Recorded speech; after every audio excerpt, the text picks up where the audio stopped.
Selamat pagi anak-anak. Senang sekali senang sekali bisa bertemu kembali pada kegiatan pembelajaran hari ini. Tapi sebelum kita mulai, mari kita berdoa agar kegiatan hari ini dapat berjalan dengan lancar dan bisa bermanfaat untuk kita semua.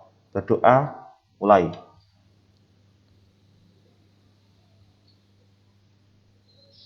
Selesai. Oke. Karena Bapak sendirian, tidak ada orang lain, Bapak izin lepas masker ya, biar lebih jelas. Nah, sebelum mulai kegiatan hari ini, Bapak akan menyanyikan sebuah lagu ya. Tapi lagu ini ada kaitannya dengan materi yang akan kita bahas. Tahu ini benda apa? Tahu, Pak. Apa? Oke. Ya. Silakan didengarkan. Yang akan Bapak dendangkan ya.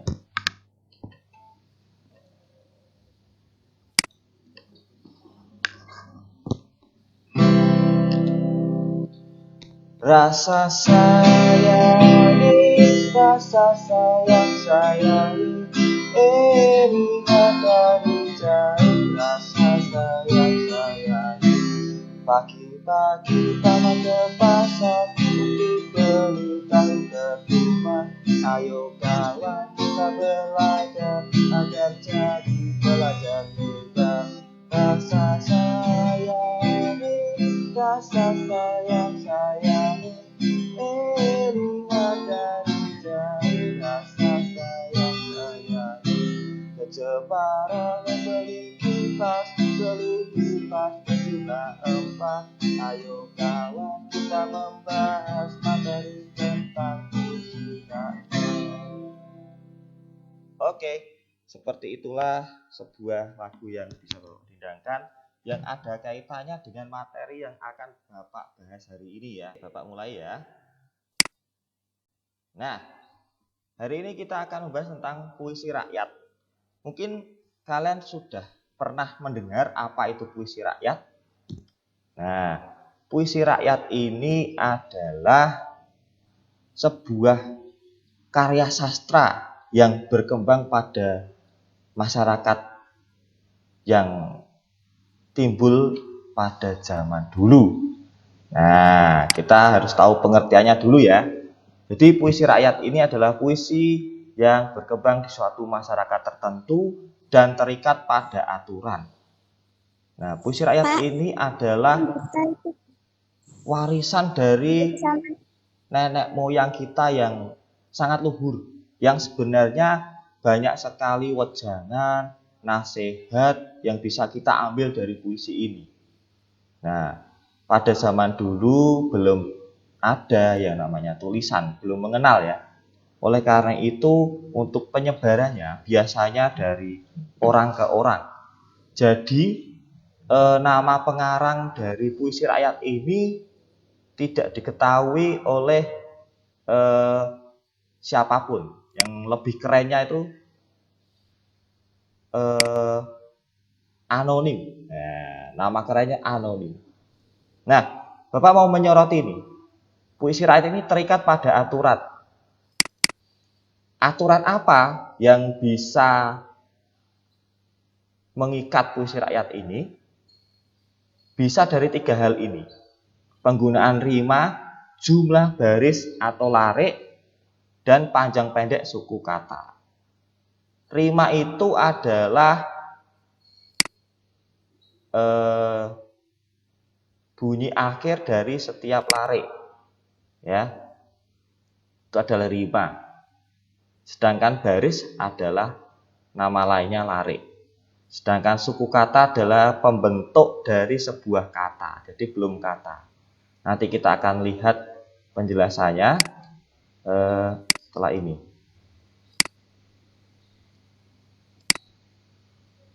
Nah, setelah kita mengetahui pengertiannya, kita harus tahu jenisnya.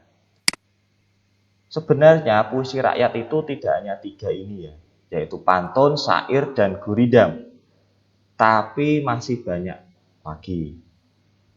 Untuk kali ini Bapak akan membahas ketiga hal ini saja, yaitu pantun, syair, dan guridam. Seperti pada lagu yang telah Bapak dendangkan tadi, lagu yang berjudul Rasa Sayangi, ya, dari daerah Maluku, tepatnya dari Ambon, itu cocok sekali apabila diselipi dengan sebuah puisi rakyat yang enak didengar, ya, nak, disebut dengan pantun. Ya, yang disebut dengan pantun. Nah, kita hanya akan membahas tiga itu. Kita mulai dari pantun dulu. Ya, ada yang sudah pernah mengenal pantun?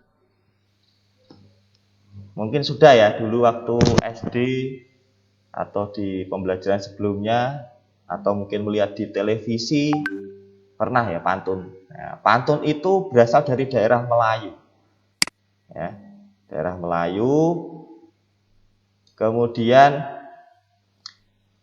seperti yang Bapak jelaskan di awal, bahwa sebuah puisi rakyat itu terikat pada aturan tertentu. Jadi pantun ini juga terikat pada aturan tertentu. Nah, aturan apa yang mengikat sebuah pantun? Ada 4 aturan yang bisa menjadi ciri-ciri pantun. Yang pertama, tiap bait terdiri atas 4 lare. Yang kedua, tiap lare terdiri atas 8 sampai 12 suku kata. Yang ketiga, lare 1 dan 2 disebut sampiran, sedangkan lare 3 dan 4 disebut isi. Dan yang terakhir, rimanya ABAB atau bunyi akhir dalam sebuah lare. Mari kita akan bahas satu persatu. Kita lihat contoh pantun di samping ya. Bahkan bacakan, banyak orang pergi ke pasar. Pergi ke pasar membeli kelapa. Kalau kamu malas belajar, susah harimu di masa tua. Nah, kita lihat ciri-cirinya. Tiap bait terdiri atas 4 lare. Nah, kita hitung 1, 2, 3, 4 ya. Ini satu bait terdiri atas 4 lare. Sedangkan suku kata, kita lihat coba lare pertama. Suku kata yang pertama adalah ba, yang kedua nyak, yang ketiga o, yang keempat rang, yang kelima per, yang keenam gi, yang ketujuh ke, yang kedelapan pa, yang kesembilan sa. Berarti lare pertama ini sudah memenuhi syarat dari pantun, yaitu 9 suku kata. Nah, tadi syaratnya adalah 8 sampai 12. Begitu juga di lare 2, 3, dan 4. Nah, ini kalau kalian hitung sudah sesuai dengan ciri dari pantun yang ada. Nah, sekarang ke ciri yang ketiga. Lare 1 dan 2 disebut sampiran, 3 dan 4 disebut isi. Lare 1 itu yang ini. Banyak orang pergi ke pasar. Lare 2 pergi ke pasar membeli kelapa. Ini disebut sampiran. Nah, kemudian kalau yang lare ketiga, kalau kamu malas belajar, susah harimu di masa tua, itu adalah lare ketiga dan keempat. Nah, ini disebut isi. Jadi pantun, kalau kalian ingin melihat nasihat atau wejangan, atau mungkin isi dari pantun, lihat di lare ketiga dan keempat. Kemudian, apa itu rima ABAB? Rima ABAB itu ada sebuah simbol sebenarnya. Jadi biar membedakan. Jadi artinya adalah rima pada lare pertama. Lare pertama itu ini. Nih lare pertama. Dan ketiga itu ini. Memiliki rima yang sama. Dilihat di sini ada bunyi ar, ini juga ar. Jadi lare 1 dan 3 itu sama. Sedangkan lare kedua dan keempat juga sama. Ini ada A, ini juga A. Nah, inilah yang disebut dengan rima ABAB. Jadi antara lare 1 dan 3 sama, 2 dan 4 juga sama. Itu adalah rima ABAB.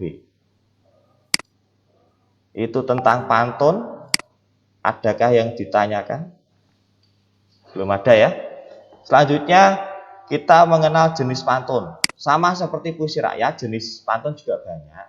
Tapi yang kita bahas hanya 3 saja, yaitu pantun nasihat, jenaka, dan teka-teki.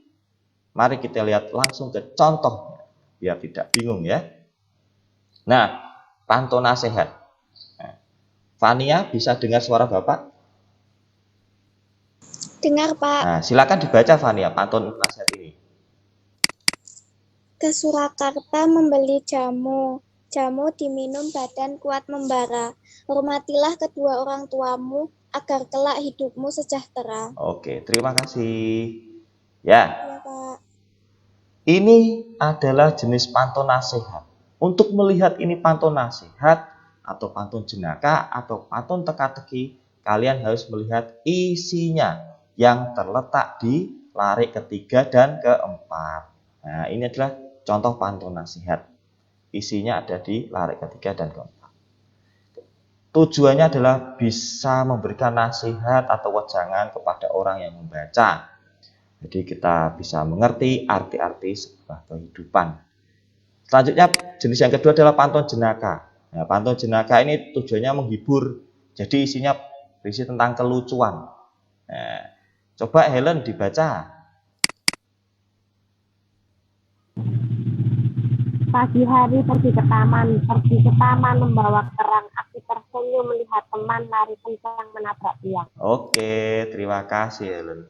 Nah, ini adalah pantun jenaka. Jadi isinya berisi hal yang lucu, ya, menghibur sifatnya.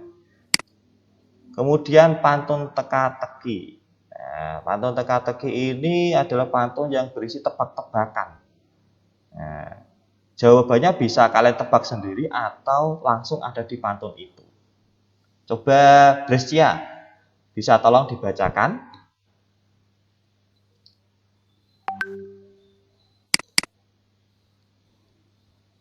Halo Brescia? Oke, Bapak bacakan ya. Sari sedang membaca buku malah dimaki. Ayo tebak apa namaku, hewan bertanduk tapi di kaki. Ya. Ayo, siapa yang bisa nanti dijawab ya. Ini adalah jenis pantun teka-teki. Nah, itu adalah jenis ketiga pantun yang kita pelajari. Ada pantun nasihat, jenaka, dan pantun teka-teki. Itu tentang pantun. Kita masuk ke syair. Ya, syair. Syair mungkin ada yang pernah dengar tentang syair. Kalau belum pernah, Bapak akan jelaskan. Nah, syair ini berasal dari daerah Arab atau Persia. Persia ini sekarang disebut dengan Iran. Nah, setelah berjalannya waktu, syair ini akulturasi dengan budaya Melayu. Nah, akhirnya bisa dimasuk ke Indonesia. Nah, seperti pantun, syair juga memiliki ciri karena keterikatan dengan aturan. Ciri syair ada 5. Yang pertama, tiap bait terdiri 4 larik, sama dengan pantun. Kemudian tiap larik tersusun atas 8 sampai 14 suku kata. Kalau pantun tadi 8 sampai 12, kalau syair 8 sampai 14. Nah, yang ketiga, semua larik merupakan isi. Jadi larik 1, 2, 3, dan 4 semuanya adalah isi. Rimanya a, jadi tidak ab. Kemudian yang kelima, biasanya memakai bahasa kiasan. Biasanya. Ya, jadi tidak harus. Selanjutnya ke contoh. Nah, ini contoh. Bapak akan bacakan ya. Jika kamu memiliki mimpi, datanglah untuk belajar di sini. Bisa jadi bekal untuk diri, pasti akan berguna di masa nanti. Nah, itu adalah jenis syair. Contoh syair ya. Sekarang kita analisis. Nah, apakah betul itu adalah sebuah syair? Kita lihat. Tadi yang pertama 1 bait 4 larik. Kita hitung. 1, 2, 3, 4. 4 jelas, betul. Terus rimanya tadi harus sama semua a. Kita lihat di akhir tiap larik. Ini mimpi i, sini I, diri I, nanti I. Jadi semuanya I semua. Jadi sesuai rima A. Kemudian suku kata. Baris pertama berapa tadi? Ini berapa? Coba kita hitung. 1, jika. 2, kamu. 3, 4, 5, 6, 7, 8, 9, 10, ada 10. Tadi minimal 8, maksimal 14. Jadi masuk. Yang kedua, 1, 2, 3, 4, 5, 6, 7, 8, 9, 10, 11. Ini juga masuk. Begitu juga di larik ketiga dan keempat. Jadi ini sudah memenuhi ciri sebuah syair yang terdiri atas rima AA, suku katanya 8-14, kemudian tiap bait ada 4 larik, dan semuanya ini adalah isi. Tidak ada sampiran dan isi, tapi semuanya adalah isi. Nah, itu adalah tentang syair. Sampai di sini adakah yang ditanyakan tentang syair? Boleh? Ada yang ditanyakan tentang syair? Fania, ada pertanyaan? Tidak, Pak. Tidak. Oke, yang lain semoga paham ya. Nah, setelah kita mengenal pantun, syair, kita coba yang ketiga yang bernama gurindam. Nah, apa itu gurindam? Nah, gurindam seperti halnya pantun dan syair juga memiliki daerah asal. Kalau gurindam berasal dari India. Nah, setelah mengalami akulturasi sama seperti syair, akhirnya bisa sampai ke Indonesia. Nah, gurindam. Kita harus tahu pengertiannya dulu. Gurindam menurut KBBI memiliki arti sajak 2 baris yang mengandung petuah atau nasihat. Jadi kalau pantun dan syair tadi berisi 4 larik, kalau gurindam ini berisi 2 larik saja. Nah, jadi lebih pendek daripada pantun dan syair. Contoh ya ini. Dari muda selalu berkarya, di masa tua hidup mulia. Nah, ini adalah contoh gurindam. Seperti halnya pantun dan syair, kita akan mengenal ciri-ciri. Nah, ciri-ciri sebuah gurindam itu ada 6. Yang pertama tentu saja lariknya di dalam bait hanya ada 2. Sedangkan suku kata tiap larik itu 10-14. Ini lebih banyak nih minimalnya. Kemudian rimanya AA, jadi sama. Kemudian tiap bait memiliki hubungan sebab akibat. Jadi kalau lebih dari 1 bait, antara bait 1 dan 2, itu memiliki hubungan sebab akibat. Nah, kemudian larik 1 berisi persoalan, larik 2 berisi jawaban, dan isinya adalah pedoman hidup atau nasihat. Nah, itu adalah ciri-ciri dari gurindam. Nah, kalian perlu perhatikan ini, ciri kelima ini. Larik pertama itu sebab. Nama lain dari persoalan itu sebab. Sedangkan larik kedua, jawaban, nama lainnya adalah akibat. Jadi hubungan antara larik 1 dan 2 itu adalah hubungan sebab akibat. Nah, ini adalah ciri dari sebuah gurindam. Mari kita lihat. Nah, coba kita lihat ciri-ciri gurindam. Apakah ciri gurindam ada? Nah, dari muda selalu berkarya, di masa tua hidup menjadi mulia. Coba, apakah tiap bait terdiri atas 2 larik? Betul, Fania? Betul. Ya. Rimanya AA, betul? Betul. Ya, di sini A, ini A. Bukan berarti ini harus A loh ya. AA ini hanya simbol sebagai menunjukkan bahwa harus sama. Ini boleh I, boleh R, yang penting sama. Jadi bunyi terakhir boleh sama. Nah, apakah tiap larik memiliki jumlah suku kata 10-14? Kita lihat. Kita lihat baris pertama ya. Dari 2, muda 4, selalu tambah 3, 7, berkarya tambah 3, 10, sesuai. Yang baris kedua, di masa 3, tua 5, hidup 7, menjadi 10, mulia 13. Jadi suku kata dari gurindam ini sudah sesuai. Kemudian apakah larik 1 berupa sebab dan larik 2 jawaban? Kita lihat. Dari muda selalu berkarya, di masa tua hidup mulia. Nah, ini jawaban.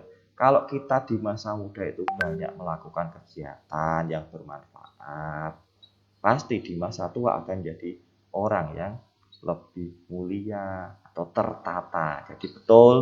Jadi baris atau larik 1 itu sebab atau persoalan, yang kedua itu jawaban atau akibatnya. Nah, ini adalah sebuah gurindam. Oke. Sampai di sini adakah yang ditanyakan tentang sebuah gurindam itu apa? Tidak, Pak. Tidak? Oke. Terima kasih. Sudah jelas minimal tentang pantun, syair, dan gurindam? Sudah. Oke. Sudah, Pak. Ya. Sudah, Pak. Oke, kita ulang ya. Fania, hari ini kita belajar tentang puisi rakyat. Jenisnya ada apa saja? Jenisnya apa saja yang kita pelajari hari ini, Fania? Pantun, syair, sama gurindam. Oke, pantun, syair, dan gurindam. Ada 3 jenis ya. Nah, Bapak akan memberikan sebuah penguatan. Nah, ini simpulan dari materi yang telah kita bahas tadi ya. Pantun, syair, dan gurindam. Kita lihat cirinya ada rima, yang kita bahas rima, jumlah larik, sampiran, dan isi, kemudian jumlah suku kata. Nah ini, jelas. Kalau pantun ABAB rimanya, kalau syair A, kalau gurindam A. Sedangkan kalau larik, pantun dan syair sama 4. Kalau gurindam hanya 2. Sedangkan pantun, larik 1 sampiran, 3, 4 disebut isi. Kalau syair semuanya adalah isi. Jadi larik 1, 2, 3, 4 adalah isi. Sedangkan gurindam, larik 1 disebut sebab, larik 2 disebut akibat. Nah, dari jumlah suku kata, kalau pantun 8 sampai 12 suku kata. Sedangkan syair itu 8 sampai 14, sedangkan gurindam 10 sampai 14. Ini adalah perbedaan suku kata dari pantun, syair, dan gurindam untuk tiap larik, ya, tiap larik atau baris. Nah, coba sekarang dijawab ya latihan berikut. Nomor 1 dijawab Helen. Salah tidak apa-apa, dicoba dulu Helen. Silakan Helen, dibaca. Subuh-subuh sudah perginya untuk membeli ketupat. Jangan lupa sarapan pagi untuk badan agar tetap sehat. Nah, kira-kira puisi rakyat di atas. Ya. Pantun. Pantun, ya. Kenapa kok pantun? Helen. Yang kamu lihat apa cirinya yang sangat jelas? Rimanya api-api. Nah, pinter sekali. Nah, ini rimanya api-api ini. Larik 1 I, ya. Larik 2 1 dan 3 I, 2 dan 4 T. Betul? Ya. Nomor 1 adalah sebuah pantun. Nomor 2, soal 2. Brescia, coba. Halo Brescia. Lagi ke toilet, Pak. Oh ya, Fania sekarang. Enggak apa-apa. Fania.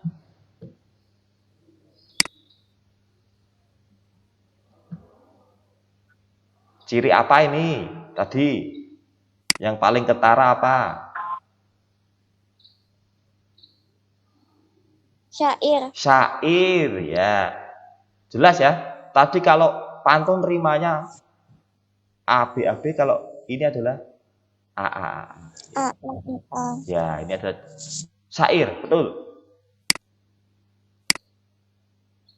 Untuk soal 3. Helen lagi coba.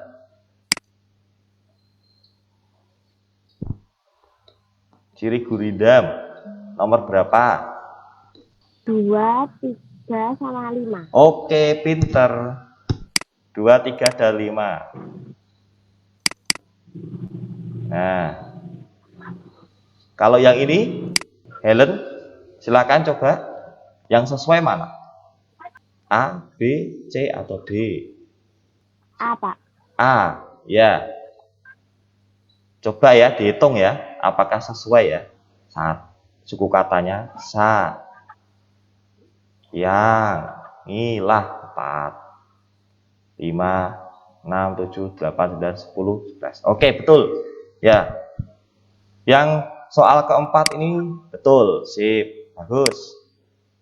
Nah, untuk soal kelima ini dikerjakan di rumah, nanti dikumpulkan saat PTMT atau pertemuan tatap muka terbatas ya. Silakan di foto boleh. Di foto. Sudah ya? Sudah difoto ya? Sudah, Pak. Oke, terima kasih. Nanti dikumpulkan saat pembelajaran terbatas. Nah, itu adalah materi kita hari ini tentang pantun, syair, dan gurindam. Semoga itu dapat bermanfaat untuk kalian dalam mengikuti pembelajaran selanjutnya. Nah, untuk materi selanjutnya ini, untuk pertemuan di hari selanjutnya, ada sedikit bocoran dari Bapak ini. Kita akan membahas tentang struktur dan kebahasaan puisi rakyat. Kalau tadi kita tahu jenisnya, minggu depan kita akan belajar struktur dan kebahasaan puisi rakyat. Silakan kalian pelajari dulu, mungkin di buku paket atau modul yang telah Bapak berikan, dengan mengerjakan PR yang ada tadi ya, tentang puisi rakyat tadi. Nah, pembelajaran kita sudah selesai. Apakah ada pertanyaan? Apakah ada pertanyaan? Tidak ada? Oke, karena tadi kita awali dengan doa, maaf ya. Kita akhiri dengan doa agar pembelajaran ini dapat tetap berjalan dengan baik. Oke, mari kita berdoa. Doa penutup mulai.